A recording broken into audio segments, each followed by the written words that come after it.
En este video hablaremos de las normas de la fibra óptica. Para empezar a hablar de la normatividad de la fibra óptica, hay que tener en claro qué es una norma y un código. Por ende, una norma es un lineamiento, mientras que el código es una ley.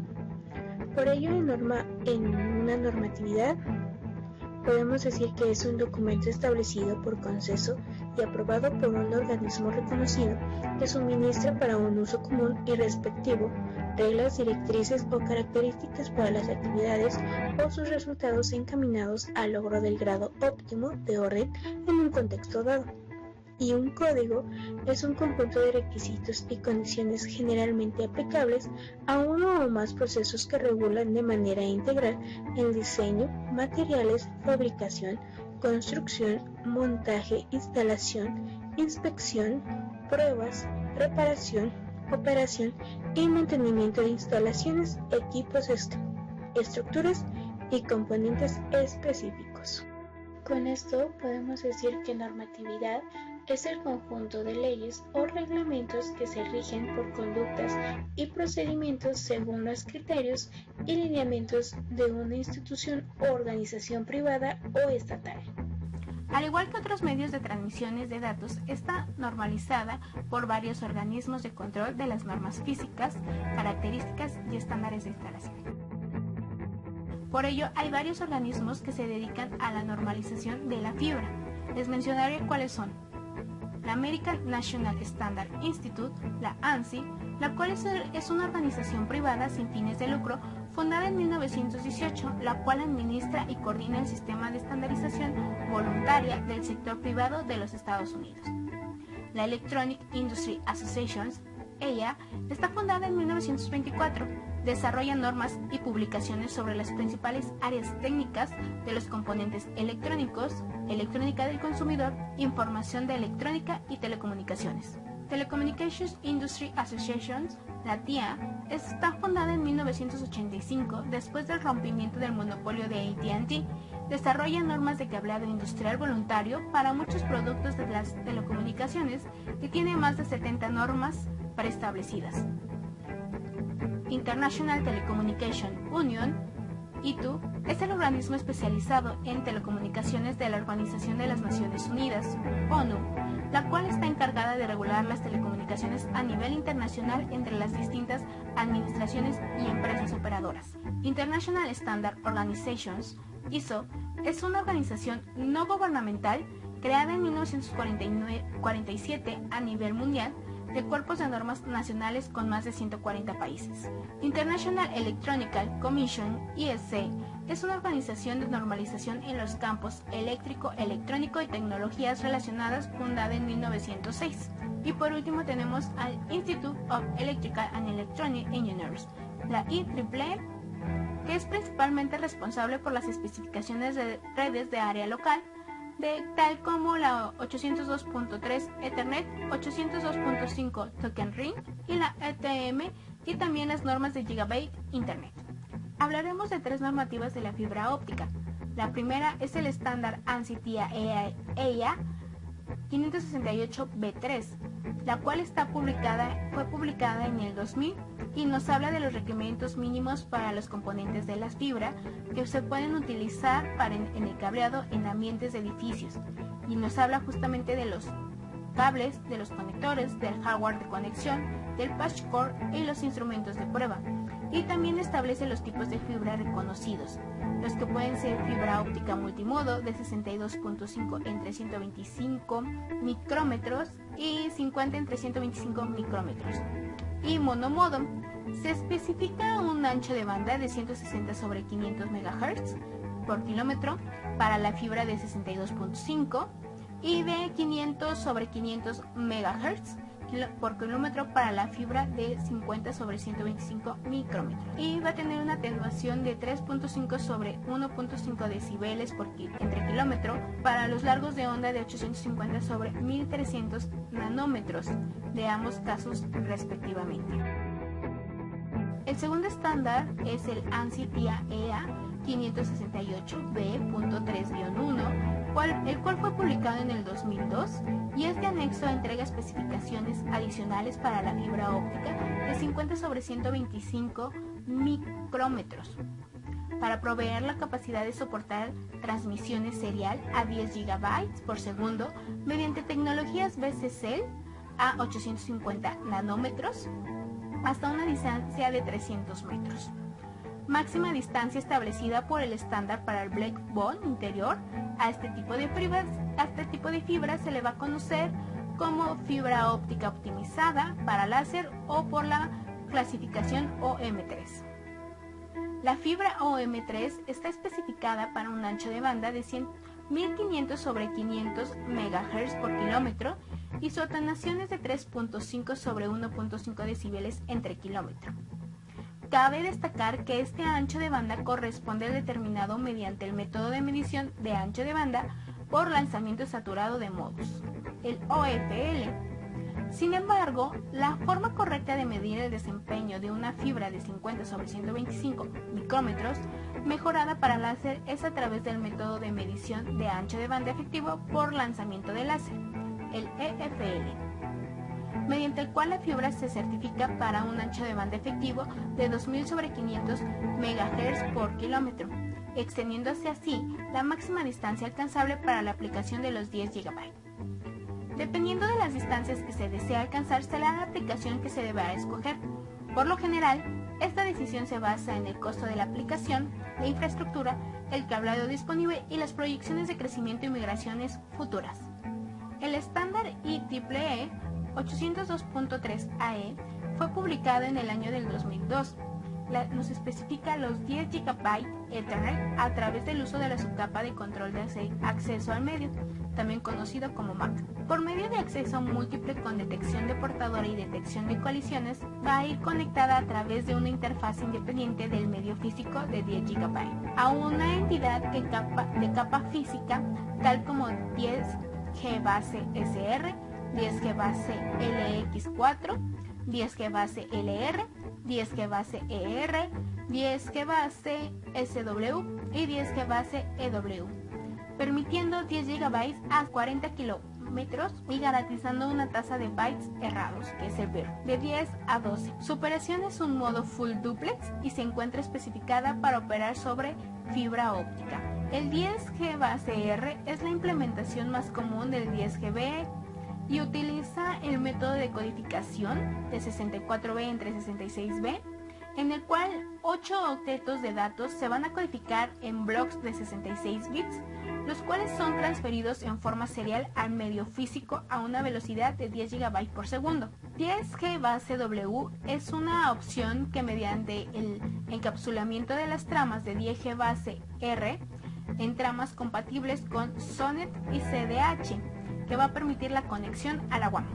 Por su parte, 10G base LX4 va a utilizar el método de codificación de 8B entre 10B, que es dividiendo las tramas de datos de 32 bits y 4 bits de control en 4 grupos de 10 bits, que se transmiten en forma simultánea e independiente, cada uno a una velocidad de 2.5 GB por segundo, mediante multiplexación por división de largo de onda. Las letras SL y E hacen referencia a lo largo de la onda de operación. La S es Short Wavelength, que es corta longitud de onda de 850 nanómetros. L, Long Wavelength, que es larga longitud de onda de entre 1300 a 1310 nanómetros. Y el E, que es el Extra Long Wavelength o extra larga longitud de onda de 1550 nanómetros. Cabe destacar que en ninguno de estos casos se hace referencia a un tipo de fibra óptica específica.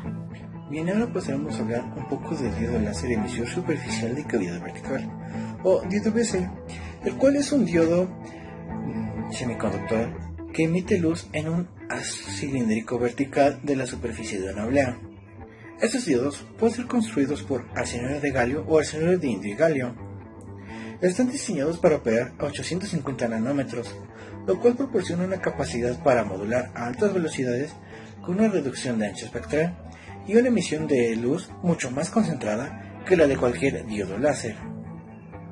Debido a esto, trajo consigo que la fibra óptica multimodo de índice gradual tradicional, reconocida por el estándar ANSI-TIA EIA 568B.3, especificada para operar a 850 nanómetros, no mejorará mucho su desempeño, debido a que en el proceso de fabricación permite que el centro del núcleo presente irregularidades ópticas. Esto no es un problema para el diodo LED, esto por transmitir muchos modos de luz, los cuales ingresan en distintos ángulos. Sin embargo, la tecnología Bessel concentra mucha emisión de luz en el centro del núcleo, lo cual hace que las irregularidades afecten considerablemente el desempeño de su transmisión y limita el alcance máximo. Esto lleva a desarrollar un nuevo diseño y especificaciones para la fibra multimodo de 50/125 micrómetros para mejorar su proceso de fabricación y desempeño a 850 nanómetros. A continuación veremos algunas normas, como la IC 60793, en la cual contiene todas aquellas especificaciones generales para la fibra óptica multimodo y monomodo. La IC 60793-2-10, la cual se aplica a toda aquella fibra óptica multimodo de clasificación A1A, A1B y A1D, la cual se utiliza o puede ser incorporada en los equipos de transmisión de información o en el cableado de fibra óptica. La IC 60793-50, la cual se aplica a la fibra monomono de 9-125 micrómetros del tipo B11, B12, B13, B4 y B5, que de igual manera que la norma anterior se utiliza o puede ser incorporada en los equipos de transmisión de información y cableado de fibra óptica. La IC 60794-2, en la cual se propone los requisitos que se deben aplicar a los cables de fibra óptica para el uso en interiores de red de comunicaciones. La IC 60794-3, de igual manera que la anterior, simplemente que en este caso es para exteriores. Por último, tenemos la IEC 1181-1, en la cual se especifica el procedimiento general de las telecomunicaciones de sistemas de comunicación, incluidos clasificaciones de interconexión de fibra óptica. Bien, ahora pasaremos a hablar de las recomendaciones que nos da la ITU-T. Por ejemplo, tenemos la G650.1, la cual define los parámetros lineales deterministas de la fibra óptica monomodo. También nos da los métodos de prueba de referencia y los métodos de prueba alternativos para la caracterización de estos mismos parámetros. También tenemos la G651.1, la cual nos recomienda la utilización de fibra multimodo de cuarzo para las redes de acceso en entornos específicos. Esta fibra multimodo recomendada admite el uso rentable de sistemas Ethernet de 1 gigabit por segundo en longitudes de hasta 550 metros. Generalmente se basa en el uso de transceptores de 850 nanómetros. También tenemos que de la G652 a la G656 nos describen los atributos geométricos, mecánicos y de transmisión de una fibra. Lo único que se diferencia en estas recomendaciones es la diferencia en la longitud de onda de dispersión 0, ya que, por ejemplo, para la G652 es alrededor de 1310 nanómetros, mientras que para la G655 esta abarca toda la gama desde la 1530 a la 1565 nanómetros. Para hablar sobre las características principales de una fibra óptica normalizada, esto dependerá según la norma o recomendación que se desee utilizar. Por ejemplo, tenemos la ISO/IC 793 para fibra monomodo 60.5/125, y de las recomendaciones de la ITU tenemos que la G651 fibra multimodo 50-125, la G652 fibra monomodo estándar, la G653 fibra SM Dispersion Shift, la G664 fibra SM de mínima atenuación, la G655 SM Nord Zero Disperse Shift. Bueno, tomaremos como ejemplo la ITU G652, fibra monomodo estándar, la cual toma como características la longitud de onda corta, la cual es de 1.18 a 1.27 micrómetros, el diámetro de campo modal de 9.3 micrómetros, el diámetro de revestimiento de 125 micrómetros, el recubrimiento de silicona Cointin de 245 micrómetros, el error de circularidad del revestimiento de un 2%, el error de concentricidad de campo modal de 1 micrómetro. Para la detonación a 1300 nanómetros es de 0.4 a 1 decibel por kilómetro. Para la detonación de 1555 nanómetros es de 0.25 a 0.5 decibeles por kilómetro. Para la dispersión cromática de 1285 a 1330 nanómetros son de 3.5 PCE por kilómetro por nanómetro. Para la de dispersión cromática de 1270 a 1340 nanómetros es de 6 PCE por kilómetro por nanómetro. Y finalmente toma la dispersión cromática a 150 micrómetros, la cual es a 20 PCM kilómetros por nanómetro. Características técnicas. La fibra es un medio de transmisión de información analógico o digital. Las ondas electromagnéticas viajan en el espacio a la velocidad de la luz. Básicamente, la fibra óptica está compuesta por una región cilíndrica, la cual se efectúa la propagación y se denomina el núcleo, y una zona externa al núcleo y el coaxial que contiene él. Esta es totalmente necesaria para que se produzca el mecanismo de propagación y se denomina envoltura o revestimiento. Para la capacidad de transmisión de información de una fibra óptica debemos de tener presente 3 características fundamentales. La primera, el diseño geométrico de la fibra. La segunda, las propiedades de los materiales empleados en el uso del laboratorio, lo que se le denomina diseño óptico. Y la tercera, que es de la anchura espectral de la fuente de la luz utilizada. Las características mecánicas. La fibra óptica como elemento de resistencia para el exterior, hay veces que no es muy satisfactorio por el uso de materiales que se utilizan.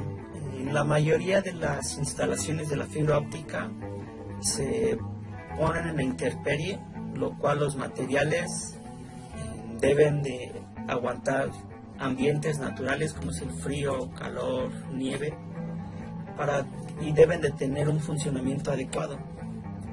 Por lo que podemos mencionar algunas características importantes, como es la tensión, que es cuando se estira o se contrae el cable, y esta puede causar fuerzas que rebasen el porcentaje de elasticidad para así romperse o crear microcurvaturas y que ya no permitan un buen funcionamiento. La otra es compresión, que es el esfuerzo transversal del cable. Otra, el impacto.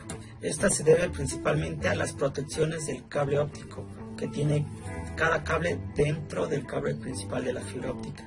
Otro es el enrollamiento. Aquí siempre existe un ángulo límite de curvatura. La existencia de un forro que tiene la fibra es el que lo impide que lo sobrepase para evitar crear microcurvaturas o que simplemente se rompa. Otro es la torsión, que es el esfuerzo lateral y de tracción que tiene el cable. Y por último, las limitaciones térmicas. Aunque actualmente las fibras ópticas ya tengan materiales resistentes a la luz solar, a la luz ultravioleta, también se debe tomar en cuenta el alto o bajo grado de temperatura.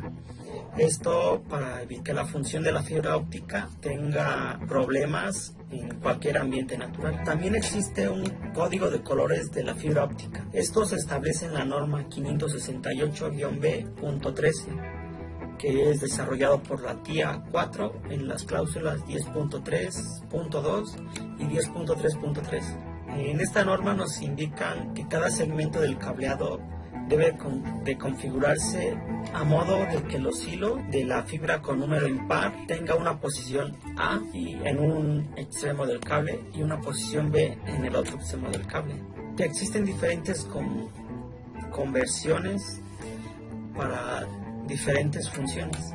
como lo que es el posicionamiento de par invertido, que es el más utilizado. Existen varios posicionamientos, como lo es el posicionamiento de par invertido en un canal con una interconexión en cada extremo. Es decir, que el código de colores que tengamos en el extremo A es el mismo código de colores que tengamos en el extremo B. O sea, es tener la misma posición en el punto A y la misma posición en el punto B. Otro posicionamiento de par invertido utilizado es en un canal con una interconexión cruzada en cada extremo. Es decir, que tenemos varios conectores dentro de la fibra óptica. En el punto A tenemos un código de colores. En el punto B, pero de ese mismo cable, lo tenemos invertido ese código de colores. Como tenemos varios conectores, la línea que sigue está invertida a la posición anterior, y así sucesivamente dependiendo de la longitud que queramos y los conectores. Estos también tienen normas, la cual se deben de cumplir para su venta y su buen funcionamiento. Los conectores tienen dos parámetros importantes en la cual se deben de evitar, lo que es la atenuación o pérdidas de inserción y la reflexión. Estos dos parámetros están definidos en el estándar, en la norma estándar IEC 61753-1, en el cual se establece que podemos tener 5 grados de pérdidas por inserción. Como lo mencionaba, también existen normas para cada tipo de conector dependiendo de su uso. Mencionaré 2 ejemplos, lo cual es el conector FDDI, que se utiliza para las redes de fibra óptica, que es un conector duplex que satisface la norma ANSI X3P9, y los conectores FC, que se utilizan en la transmisión de datos y en las telecomunicaciones. Esta está en la norma estandarizada por la norma EIA-TIA-604-4. Terminología y clasificación. Existe una organización responsable para esto, lo cual es la IEC TC86, que en sus siglas en inglés serían International Electrotechnical Commission Technical Committee 86, que ha definido 2 tipos, lo que son las fibras multimodo, que se pueden poner en ejemplo de las normas, A1, A minúscula, y así sucesivamente si es la misma norma, A1, A minúscula, punto 1, y las fibras monomodo, que es por ejemplo la B1, B4, B6. Así se clasifican las normas. Como por ejemplo, les voy a dar algunas fibras monomodo, que son los usos más típicos que se tienen y que se rigen por las siguientes normas. La G.652, que son las características de las fibras ópticas y cables ópticos monomodos, la cual define 4 versiones, que es la ABCD. Van a ir separando dependiendo su región de longitud de onda, que en este caso es de 1310 nanómetros a 1550 nanómetros. Otra es la G655. Esta define una fibra óptica con rendimientos especificados de longitud de onda entre 1550 y 1625 nanómetros. Y por último, la G.656. Esta es una fibra óptica dedicada al uso de sistemas de banda ancha y está diseñado para operar de 1460 nanómetros a 1625 nanómetros. Como podemos notar, cada tipo de longitud tiene una norma a la cual se rige, y esta se debe de cumplir, si no, no es apto y no es seguro.